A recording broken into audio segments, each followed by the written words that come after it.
Chapter 442, Meeting with the Capital Delegates. Needless to say, the entire presentation went splendidly. The adventurers cheered on for the strong ones that would stand at the charge in the march for freedom and adventure. Some were envious. A lot were inspired. Few were unbothered. However, there seemed to be a general consensus among the ones who raised their heads to gaze upon the mighty ones. Each of them were worthy of their respect. They were the strongest. Richard rested his head on the back of his chair, inhaling deeply as he sat behind his desk and contemplated the events that would occur the next day. After the announcement of the new heroic rank adventurers, he also mentioned news about the conquest. As expected, the reaction was wild. I intentionally made sure rumors spread before today, but it seems like a lot of people were still pretty hyped up about it. He smiled to himself. Well, it was an official announcement, after all. As he remained in his office, embracing the silence that surrounded him, a knock echoed from the door at the far front. He wondered as he slightly opened his eyes. Richard didn't have any other appointment that day, not officially, that is. As a result, he was able to quickly deduce the identities of the ones who stood in front of his door. Straightening up his posture, he cleared his throat and parted his lips. Come in. The door creaked as it slowly opened, revealing 9 people who slowly trailed inside. To his surprise, a white creature with long ears also hopped in with them. Any normal person would consider it cute, but Richard instantly recognized the creature's strength. It's strong, was all he thought about as he watched the creature hop forward. As for the 9 who walked in, Richard did not recognize any of them except one. He was the first to enter, and he seemed to be the leader of the bunch. The moment Richard saw him, he smiled. So you were sent from the capital, eh? That's actually a surprise. The man before him was Sabas, and the 8 other individuals behind him had to be the backup that the Royal Council was providing the adventurers. They said they were sending their elite team, but they didn't specify a number.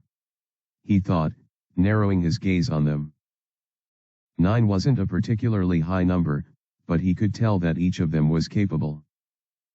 So capable, in fact, that he couldn't estimate their level of power.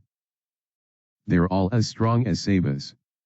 No, is that even an appropriate way to gauge their abilities?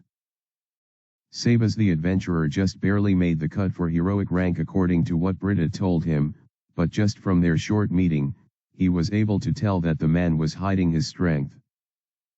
I thought he had reasons, but to think he was from the capital. Richard didn't think there would be any others from the capital who were as skilled as Brutus and Lucial. So they were hiding these cards, huh? Interesting. He smiled internally. Each of them was stronger than your average heroic rank adventurer, and he still didn't know the true depths of their strength. That meant they potentially had 14 6-star adventurers in the raid. If I count that creature, the number jumps to 15. Richard nearly beamed. It was a number that far exceeded his expectations. If only those stubborn fools could see this. By fools, he meant the 3 vice guild masters that were in the opposing faction. They're still clinging to their outdated ideology and swimming in animosity towards the alliance because of the past. All while the people they reject are amassing more and more power. If the adventurers' city allied with the rest of the alliance, Richard was sure they could achieve so much more. Sadly, politics was a lot more complicated than that. May we have our seats? Richard snapped out of his thoughts as he heard this question, to which he responded in the affirmative. The guildmaster's office was not lacking in sofas and chairs, so even 9 people could get very comfortable. The room was also considerably large, so it didn't seem too crowded. I really appreciate the Royal Council for responding to my request. I know things haven't been very smooth between the Adventurers City and the Alliance, but... well, thanks. Crowded.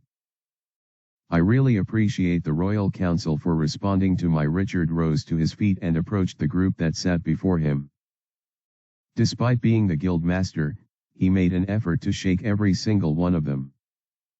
When he approached a certain lady in the group, he noticed how the long-eared creature was sticking close to her, and so chose to proceed with caution. She must be a tamer.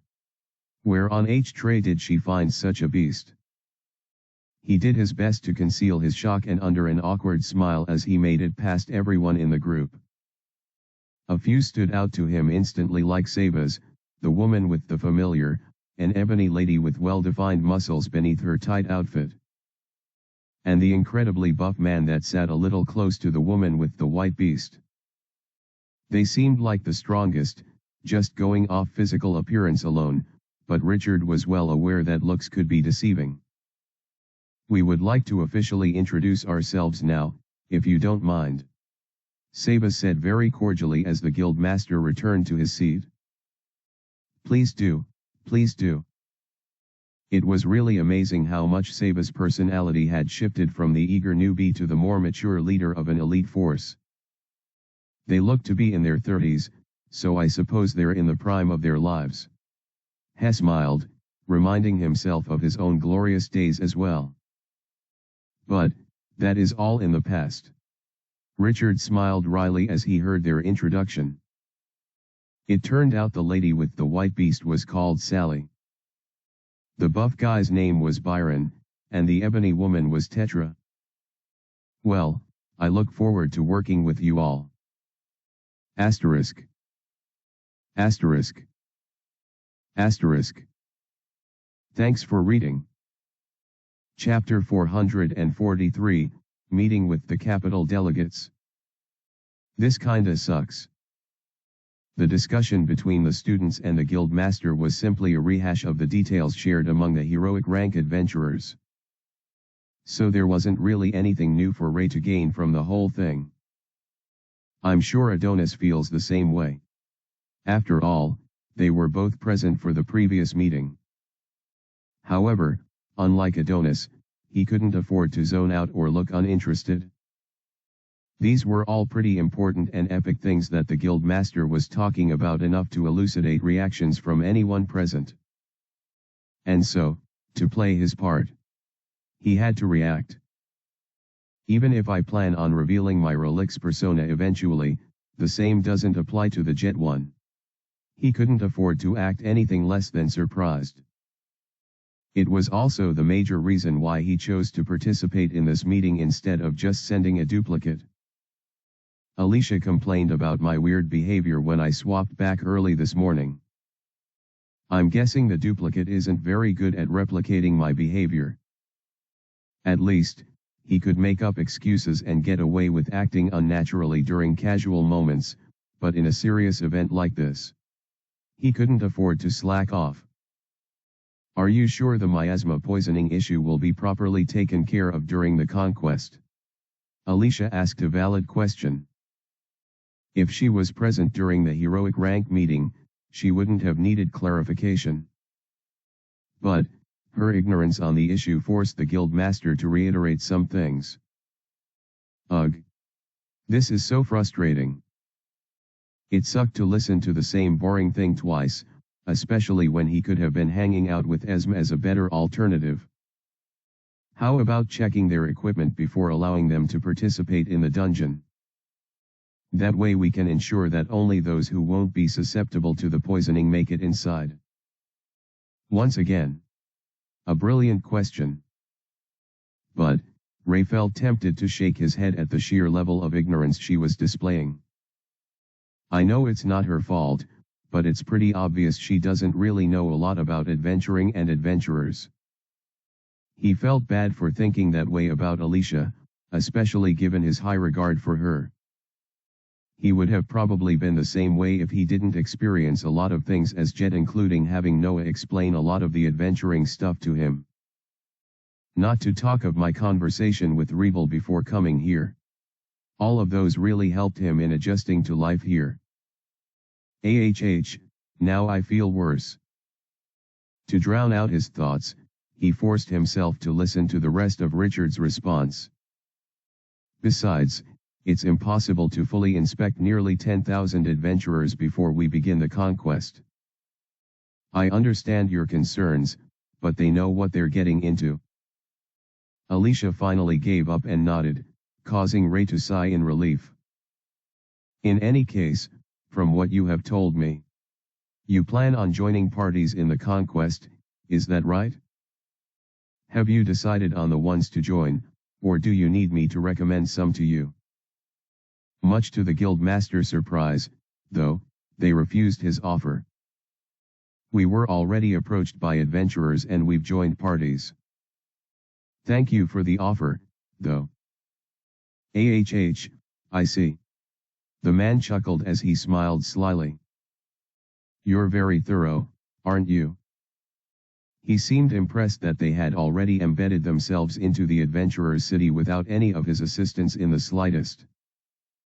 I have a question, Guildmaster. Someone raised her hand, and the moment Ray heard the voice he had a bad feeling. It was Belle going by Fiona in her disguised form. Yes, Miss Fiona. What is your question? Ray didn't know why, but his heart began to race in dark foreboding. He sensed something deadly about to erupt, but he didn't know what it was. This feeling was different from. It felt more intuitive. More natural. It was. Do you know who Sir Relix is? Where can I find him? Is he around? Do you have any idea about the investigation he went on? As she blabbed on, several groans echoed from the audience. Belle hadn't properly spoken since the night that they lodged into the inn, and since then she had been acting all mopey and glum. To think the first coherent words she would make after so long would be on the same issue. Many people were fed up, Ray most of all. This girl should just let it rest. He thought to himself, feeling a surge of anger towards the main culprit behind all of this drama. Ader. Just you wait. He gritted his teeth and held his breath while waiting for the guildmaster, who cocked his head to the side, to ask the most obvious question. Who is Sir Relix? Everyone and their mother already knew that Relix was an alias that was being used by an anonymous person. The only thing they knew about him was that he was an adventurer, and that was because he said that. If his identity was so easy to decipher, then the Royal Council would have done so already. Belle is even aware of this, so why is she asking? Perhaps the girl was just that desperate to talk to Relix, making her too hopeful almost to the point of being delusional. That somehow the dark adventurer's identity would be revealed to her if she just asked. Well, she was in for a rude awakening. Well, I mean. He is. Ah. Never mind. Thankfully, this episode of Belle didn't last very long, and while the atmosphere was a little tainted by the weirdness for a while, it didn't last very long. Anyway, thank you all so much for answering our call. The guildmaster rose to his feet, a subtle sign that told everyone present that they had overstayed their welcome. Much to Ray's relief, everyone was able to take the hint, and they all rose up to leave. It's fine. Adonis responded with his usual charm, his aura finally killing off the last vestige of awkwardness in the air. Save the thanks for after the conquest is successful. Asterisk. Asterisk. Asterisk. Thanks for reading.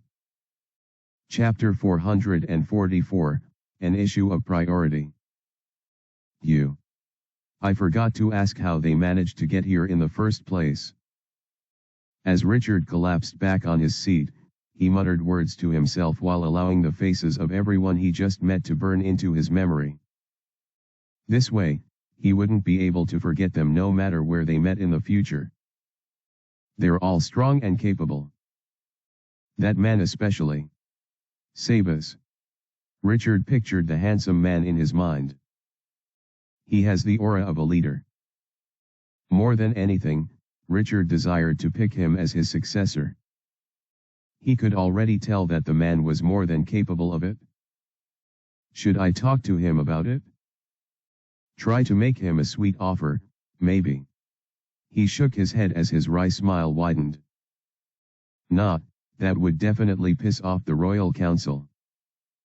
I shouldn't try to poach such an asset of theirs, especially when I'm trying to establish good relations with them.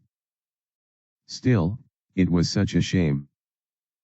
Having someone like that to bridge the gap between adventurers and the Alliance. Wouldn't that be something? Richard decided to stop thinking about it, else he would be tempted to throw caution to the wind and ask the man anyway. I suppose my options have now been cut down to 4 potential candidates. Out of those 4, he already singled Lux out due to her passive attitude. Britta was also very hot-headed and brash, lacking a lot of the emotional maturity that made a great leader, so she was out as well.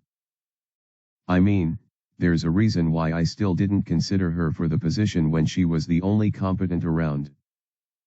That left 2 real choices, Jet and Sherlock. Sherlock is still too young, but he has a lot of potential. If I start early, I could groom him into a capable leader. However, considering how uncertain life was, especially the life of an adventurer, Richard wasn't sure if he would have enough of it to properly mold the boy. I suppose that leaves Jet as the optimal choice. Sure, the man was enigmatic, but he was already well received by most of the adventurers. His fame and power was nothing to sneeze at. Plus, he has the will of Zephyr in him. Guildmaster Richard nodded as he remembered how he heard the loud declaration of the lad's dreams. I suppose the final decision will be made after the conquest. He smiled widely and felt himself drift into unconsciousness. You're back, huh? That was quick. As Ray opened his eyes, he found himself staring at Esm's face. It was so close to his, about only an inch or 2 apart. The moment he finally processed what was happening, he became so startled that he nearly jumped out of the room that his current body occupied. The hell? What did you do that for? Ray yelled, already creating some distance between himself and the girl who simply stared at him. How long have you been standing there for? His face was very hot, and the dark mask covering it didn't help in the slightest. He also found himself stuttering, which further showed how flustered he was. Not too long ago. Esm shrugged, almost as if the whole thing wasn't that big a deal. I got bored waiting and wanted to see if I could remove the mask and take a peek. She sighed and walked towards her bed, collapsing on it in one swift downward motion. Why, you would? And you're admitting it just like that? Why would I lie about something like that? I've been begging you to show me for some time now, yet you won't. Still. Why am I even flustered? It's not like you could have succeeded. Oh? You sure about that? Es made a smug look, rubbing her hands together.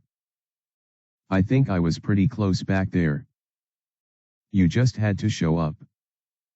The truth was, Ray's original body never left the room. Instead, he simply shared his senses with his duplicate through their connection. Unfortunately, anytime he did this, his main body couldn't really do anything. He only had one mind, after all.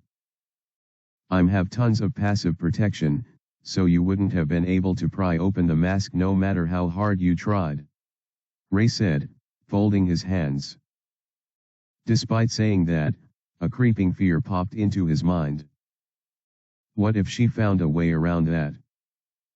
I think I could have found a way around that. As if reading his mind, Esm replied with a smirk. Her unfounded confidence was driving him crazy. Well, joke's on you. You're not even sure it's my real face that's under the mask, right? No. It is.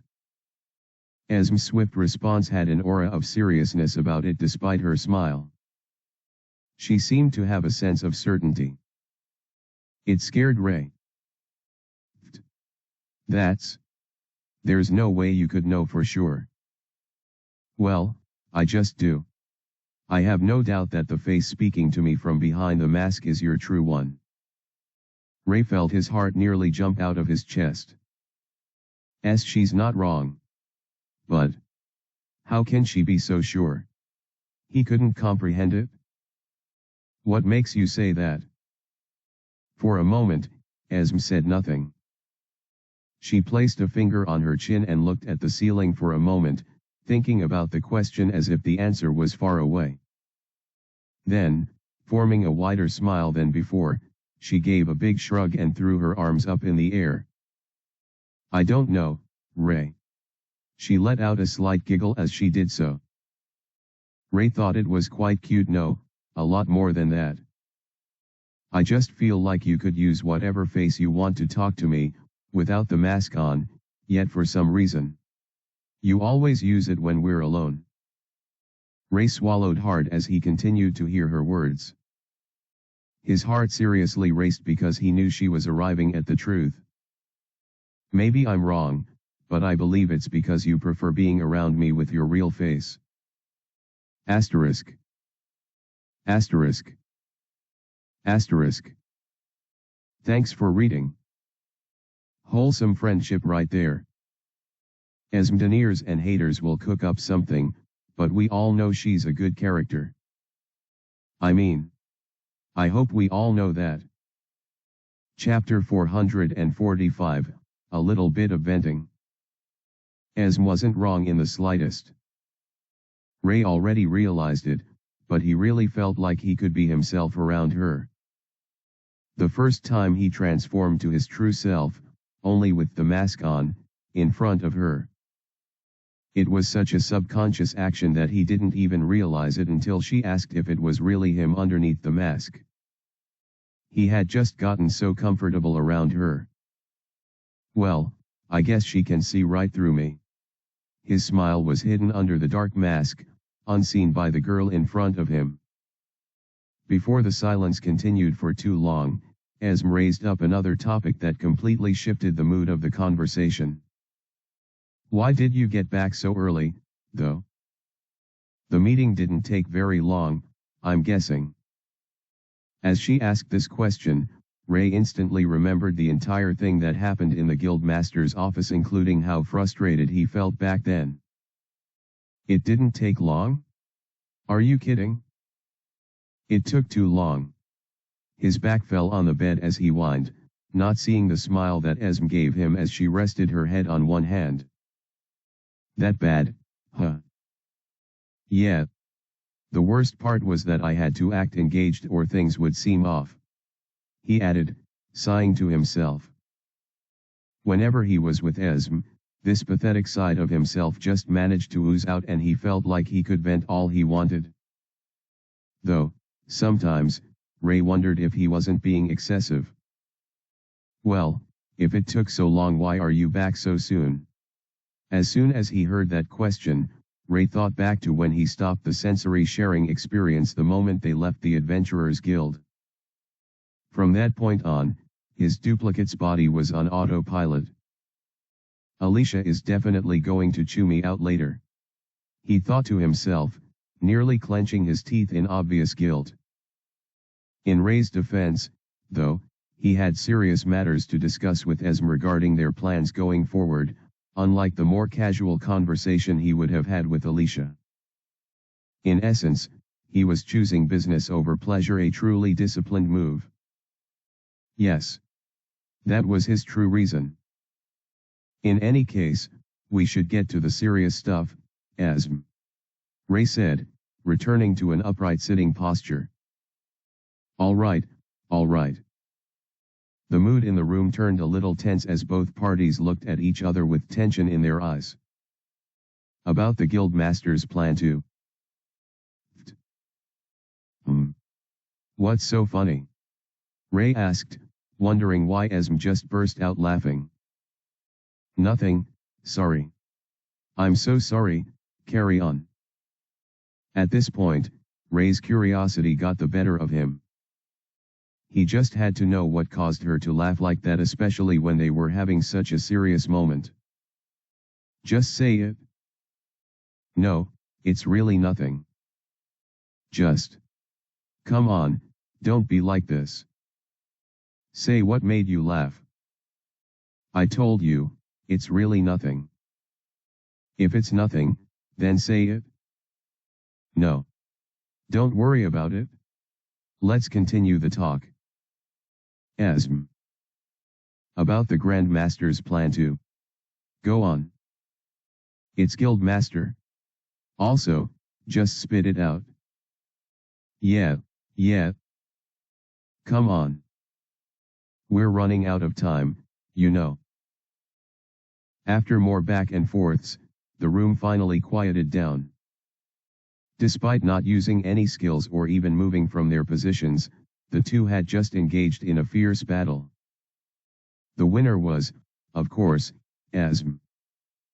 She didn't tell me till the very end. Damn. Ray gritted his teeth as he swallowed his wounded pride to continue his earlier statement. It would be a lie if he said he wasn't still curious about the source of her laughter, but he decided to ignore the nagging feeling for more important stuff. Business over pleasure, after all. Anyway. About the Guildmaster's plan to have us together with the other heroic rank adventurers, it'll affect our initial plans a little.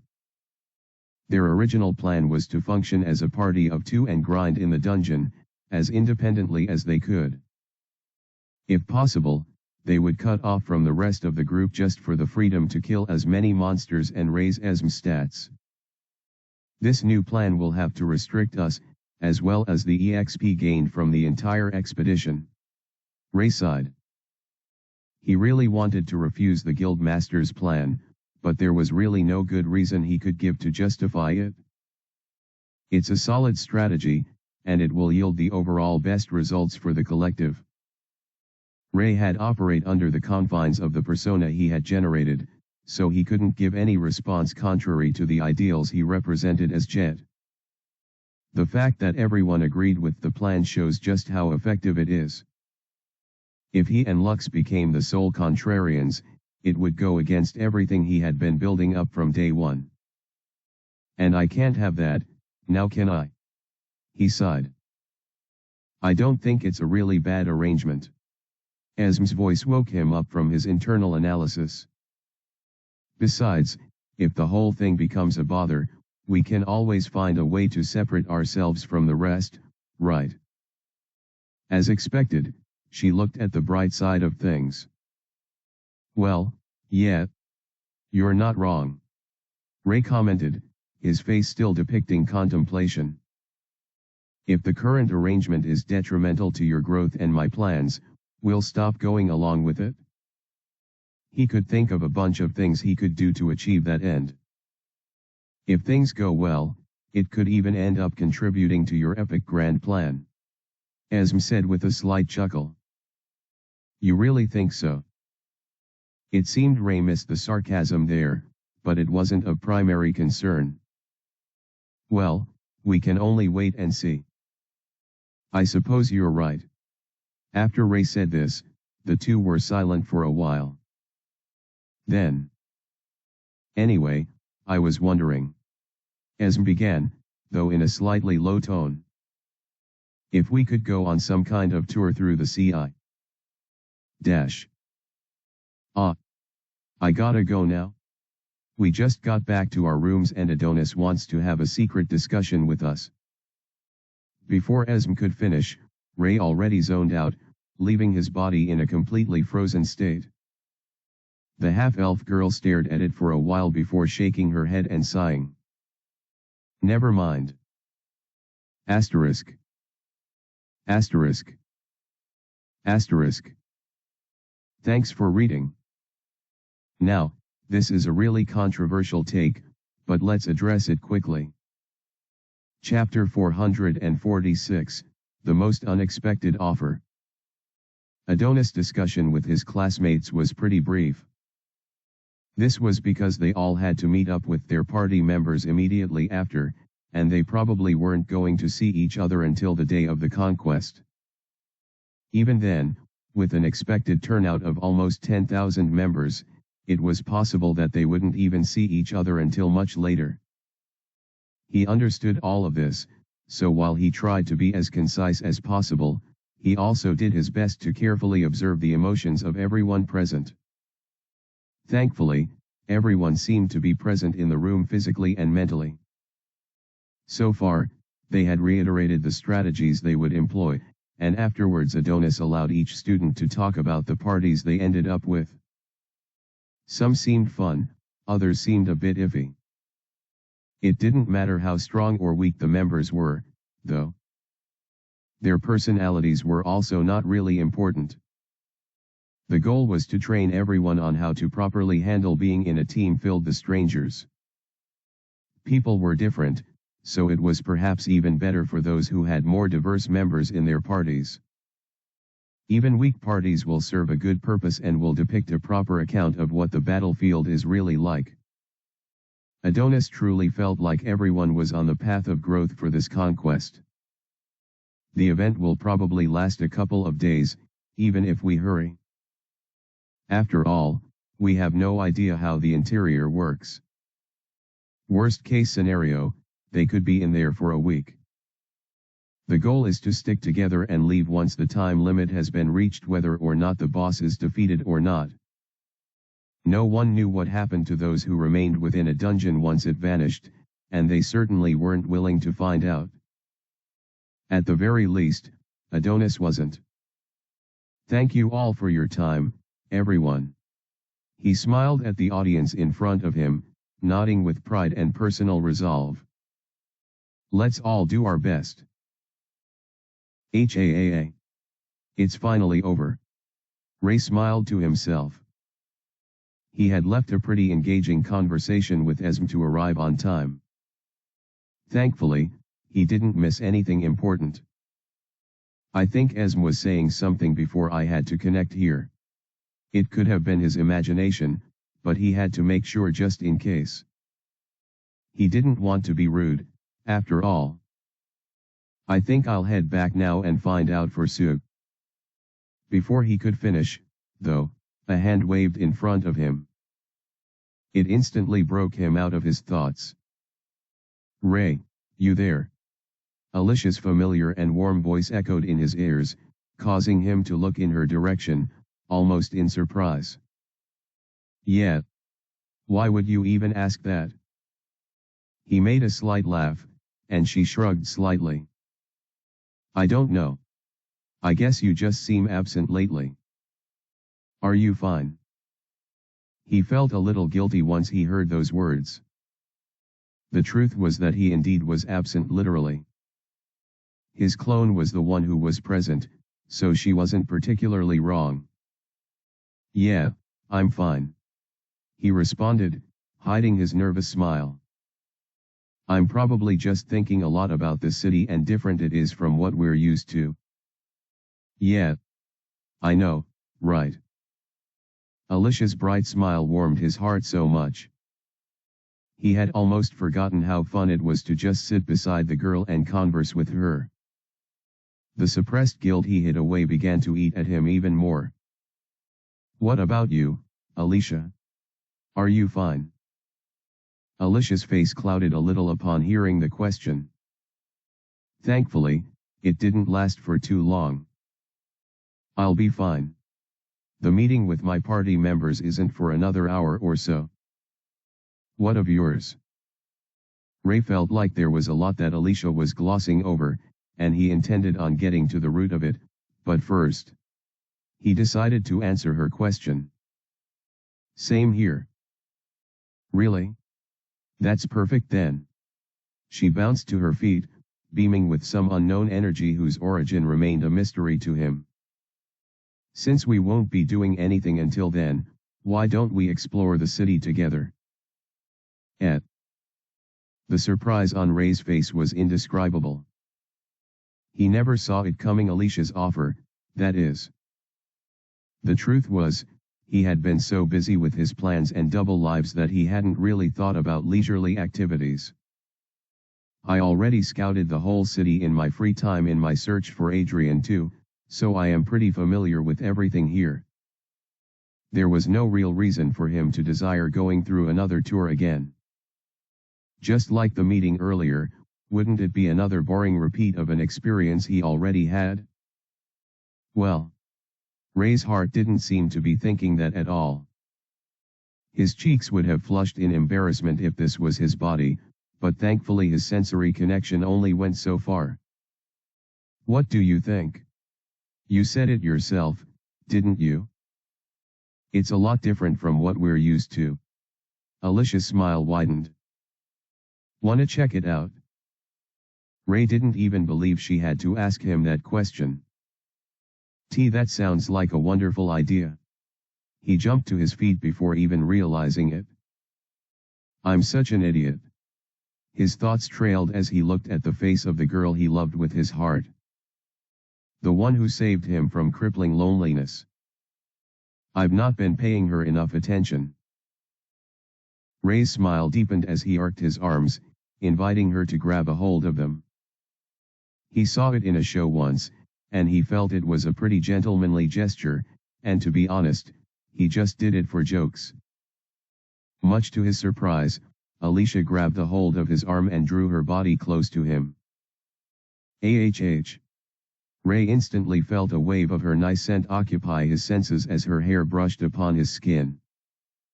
It felt good. All right then, Sir Ray. Alicia's giggles filled the room as she blushed slightly. Please lead the way. Asterisk. Asterisk. Asterisk. Thanks for reading. Pick a side, take a stance. The waifu wars continue, and we all know who the current contenders are. Who do you think suits Ray better as the female lead? And why? Chapter 447, Night Before the Conquest. The plan was to spend an hour exploring. But, due to their long conversation, the incredible amount of fun they were having, and just the reluctance to leave each other, the two ended up spending nearly 4 hours together. It was already getting dark at this point, as the evening had aged into night. Ray walked side by side with Alicia, as they found themselves under the night sky, enjoying the cool ambience of the world around them. None of them said anything. They were just soaked in the world around them as they felt the warmth of their hands. Yes, they were holding hands. Even Ray didn't know when this started, but they just happened to do so. So far, their activities had included a lot of sightseeing and eating tons of local delicacies. They didn't taste as good as the royal estate meals, but just as Ray noted during his time with Noah, the food in the city had a certain flavor that made it stand out to the senses. Nonetheless, they had tons of fun. Is this a date? At some point Ray had to ask himself. He looked at Alicia and observed her smile. She seemed happy, very happy with him. Didn't that mean that she liked him? But what if it's just as a friend and I'm overthinking it? If that was the case, then he would ruin their friendship by confessing to her. That had been what was holding him back for so long. Well, that and his secret as relics. I can't keep running from my feelings. I'll confront them once I reveal myself as Relix and tell her the truth. He was still scared about what her reaction was going to be. However, since he really believed that he had to be honest with the person he really loved, he just had to take the leap and hope for the best. I'll tell her about it in private first. Then, I'll reveal it to everyone else. It would be when Luciel and Brutus arrived, so he wouldn't have to explain himself again. Even now, he got goosebumps about the whole thing. Hey, Ray. Alicia's voice broke him out of his thoughts, and he looked at her with his most attentive face ever. Yes. This was a lot of fun. She muttered, her eyes glistening as she turned to look at him. I had a lot of fun. Me too. Somehow, Ray felt like there was a lot more that Alicia wanted to say. He desired to ask, but something told him to hold off and be patient. And so, he was. He waited to see what she would tell him, his eyes beaming as it reflected hers. To be honest, I was a little worried before. About you, and about us. Something about how Alicia said he us made Ray's heart nearly skip a beat. Still, he creased his brows the moment he heard such a dark revelation. Worried? Why? Well, is that even a question? You've been acting pretty distant lately. It's like one moment you're here and the next moment you're not. It was really at that moment that Ray realized just how much of an effect his absence had affected his relationship with Alicia. I know this makes me sound needy and stuff. I hate how gross that makes me, which is why I didn't want to say anything for the longest time. She sighed, shrugging and throwing her hands up. I didn't want to say anything before, but then after tonight, this time with you, there's just such a difference that I wonder why you were acting that way before. Alicia went on to talk about the instances when he acted weird, and when Ray heard some of those things, he wanted to kill himself. He literally wished the ground would swallow him that very moment. I did all of those things. The heck? He already knew his duplicate was a poor imitation of him, personality-wise, but this was just next level bad. I know it sounds a bit cringe, but I want us to have more moments like this, you know? I hope I'm not ranting too much or anything. Alicia paused a little before looking away at the ground and then back at Ray. I missed you. Once Ray heard that, he felt something in his heart tell him two things. One was that he was such an insensitive idiot for not paying enough attention to Alicia. They were close friends, yet he just left her with a clone of him to deal with business. That was just next level despicable. However, apart from the self-loathing, there was something else that oozed within him. It was impossible to ignore the chemistry in the air that night, and Ray felt like the mood was just perfect. It was a quiet night, and they now sat at a secluded corner, just the two of them, under the darkness of the sky. Should I go for it? He saw her moist lips and gulped instantly. They seemed to call him nearer, and he just couldn't refuse the instinctive act of man. What am I doing? I'm going to make her mad. She's going to hate me. She's going to slap me and walk away. All those thoughts played over in his mind as he drew closer. Much to his surprise, though, Alicia also seemed to be drawing closer. It wasn't just his imagination. Her body arched close to his, and her lips also seemed ready for his own. Is this it? Does this mean? Ray threw aside all his hesitation and decided to risk it all in this gamble. His heart felt like it would explode at any moment, but he endured and pulled closer. He didn't even care that this wasn't his real body. Ray just wanted her. Then, before he realized it, the distance between both of their faces was near non-existent. Any moment now, and... Oh? Is that you, Ray? A loud voice echoed from behind the two of them, instantly halting their motion. Alicia too? What are the both of you doing alone here? Without your disguises too?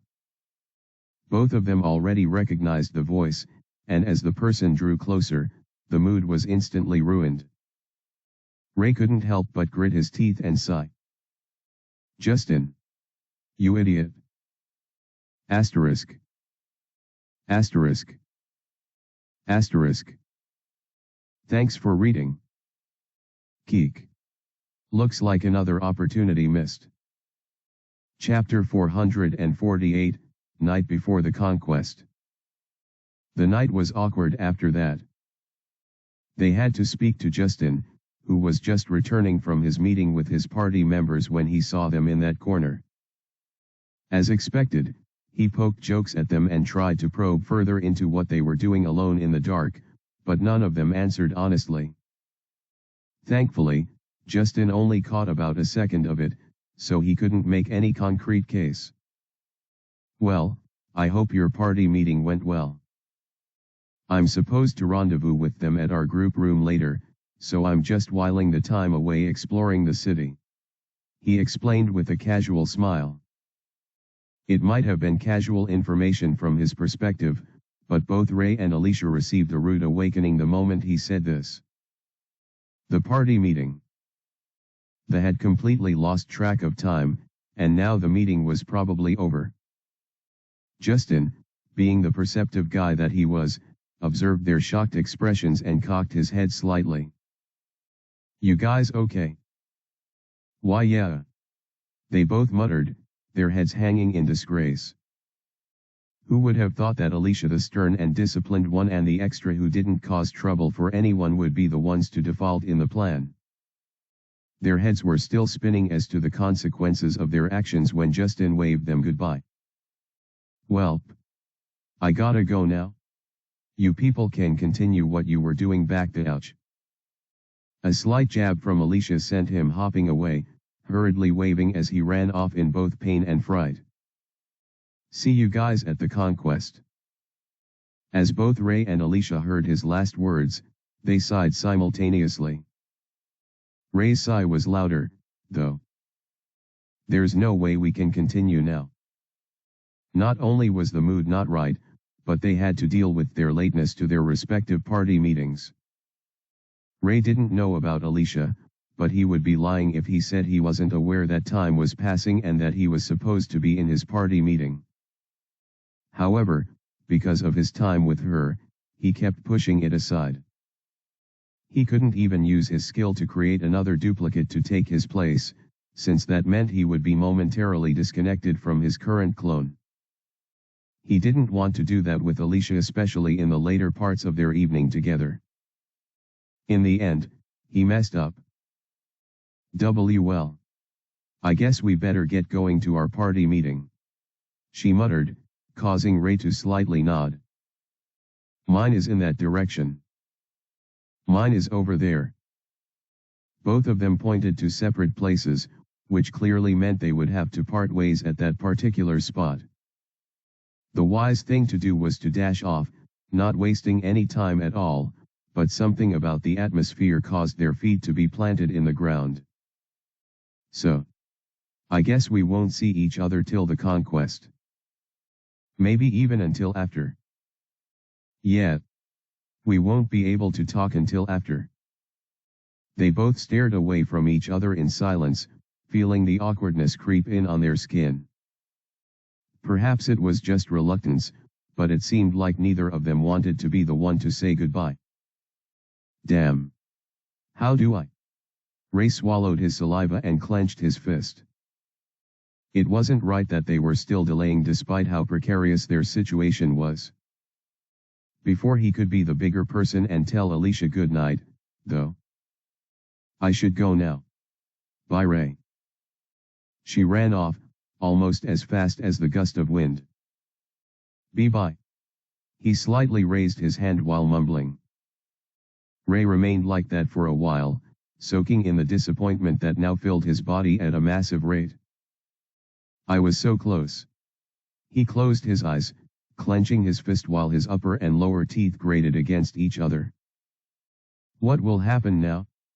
Will we forget this moment? Will we try it again? Ray wasn't sure.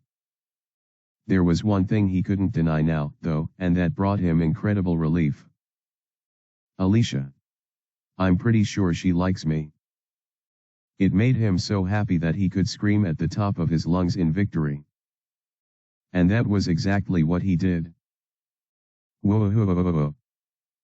Sound magic blocked anyone else from hearing his thunderous shout of triumph, so he didn't really care how loud he was. Ray just felt so happy. I'll definitely confess to her when we get back.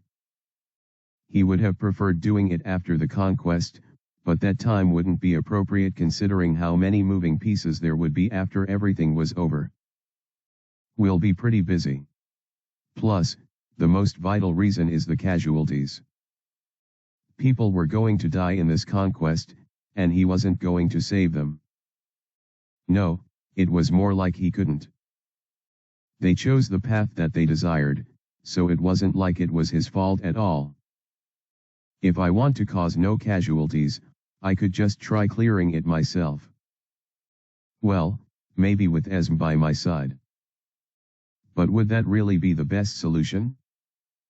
Was that what the adventurers wanted, or even needed? The answer was no. A lot of them are going to die, but they wouldn't have it any other way.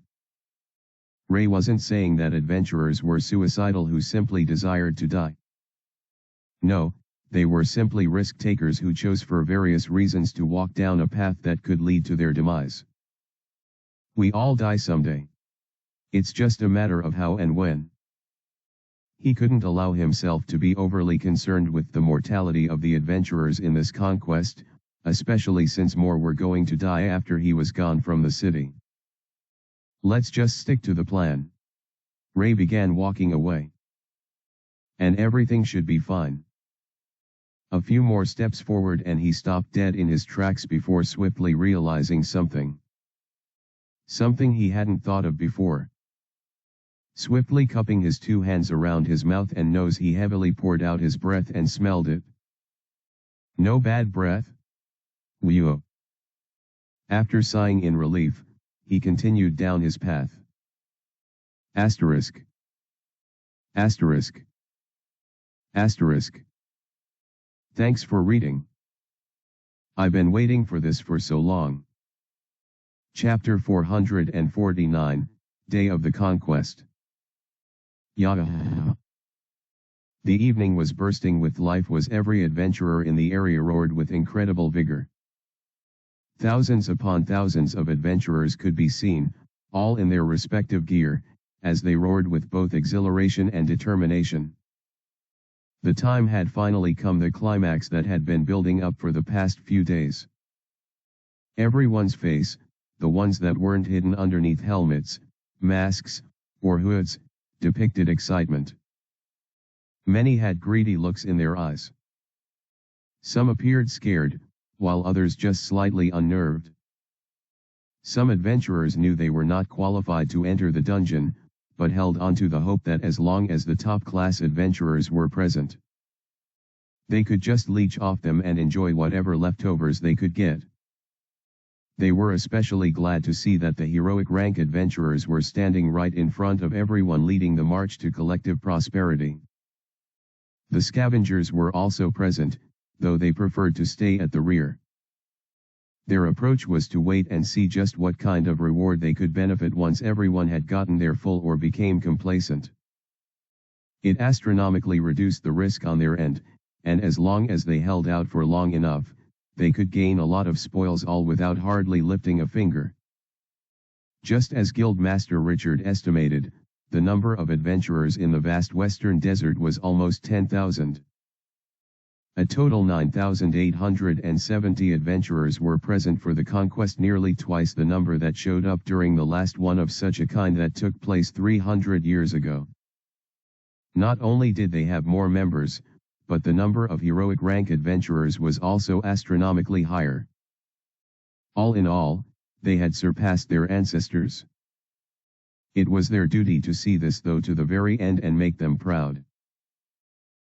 Looks like some people didn't listen and get their face masks, Sherlock said with a sigh. He stood among the rest of his peers, the heroic rank adventurers. It felt a bit odd, seeing as he was the shortest among them, but he chose to ignore the fact and hoped everyone also did the same. Thankfully, no one brought it up. They must be confident of their tolerance level. I mean, Look at us. Richard smiled at Sherlock. We're also not wearing any. That's because we're stronger, obviously. Britta sighed. The quality of their mana was a lot greater than miasma that would be drifting in the air, so there was really no chance for them to be poisoned with such a method. Besides, even though none of them went out and said it, all the heroic rank adventurers had masks among the load they carried. Not only that, but they had mana potions of all kinds so they could treat miasma poisoning if it ever happened to them. Of course, given the limited amount they carried, it was doubtful that they would share their goods with careless adventurers. I suppose this is a good opportunity for peddlers to make some money. Sherlock shrugged. I even saw a bunch of them on my way here. It wasn't strange for peddlers to enter dungeons, especially if it was a large-scale operation like a raid or conquest. That way, they could sell their goods at absurdly high rates. Depending on the difficulty of the dungeon, and the desperation of the adventurers inside, their rates could go from 3 times more than the usual market price to up to 10 times. The adventurers involved would have no choice but to buy those items, whether it be potions or enchanted items, due to their precarious situation. That alone made it a profitable venture, enough for peddlers to risk their lives by entering dangerous dungeons, just to make a lot of money. Well, there's no need to focus on those behind us. It should be the opposite, don't you agree, Jet? As the guildmaster's words echoed amongst the strong, everyone cast their gaze on the man in his dark coat and gentlemanly hat. Even now, he held his briefcase like a traveling businessman, and he gave off an air of formality. More importantly, he had remained quiet for most of the conversation. Until now. I wouldn't say I agree, but I do know one thing. Jet glanced left and right, ensuring his eyes met every single one of his comrades. Then, he stared ahead, at the massive entrance of the dungeon. A dungeon does not discriminate between the strong or weak. If we don't focus on the task at hand, we could be the ones to die. His words had a grim tone attached to them as he spoke the grim truth. There were cases of strong adventurers dying in dungeons, just as there were circumstances where weaklings were slaughtered. Most adventurers, strong or weak, perished this way. As a result, the hubris of the strong was something that had to be cut off as soon as one possibly could. Within a dungeon, there were unknown creatures that lurked in the dark. Human understanding could not comprehend them, just as they could not understand the nature of their home. Till today, dungeons largely remained a mystery. I have a question for you all. As tension rose in the air, and the moment of reckoning drew near, Jet's calm voice once again echoed out. What do you think is the most primal aspect of man? Our most base nature. The faces of many displayed surprise. Still, some attempted to answer, giving a unanimous answer that most would agree with. Fear. Many will call it fear, but I disagree. Jet added, his voice somber and dark. Man's most primal nature is ignorance, a blank slate that knows nothing about the world or how it works. Even babies had this integral, base nature of man. But, how then do we get to fear? The answer was simple. It existed in the process in between. Ignorance breeds curiosity. The desire to know more about the world. To understand how it works. But it didn't stop there. Curiosity breeds knowledge. And that knowledge. Jet cast his gaze on the dungeon with intense eyes. It leads to fear. Asterisk. Asterisk. Asterisk. Thanks for reading.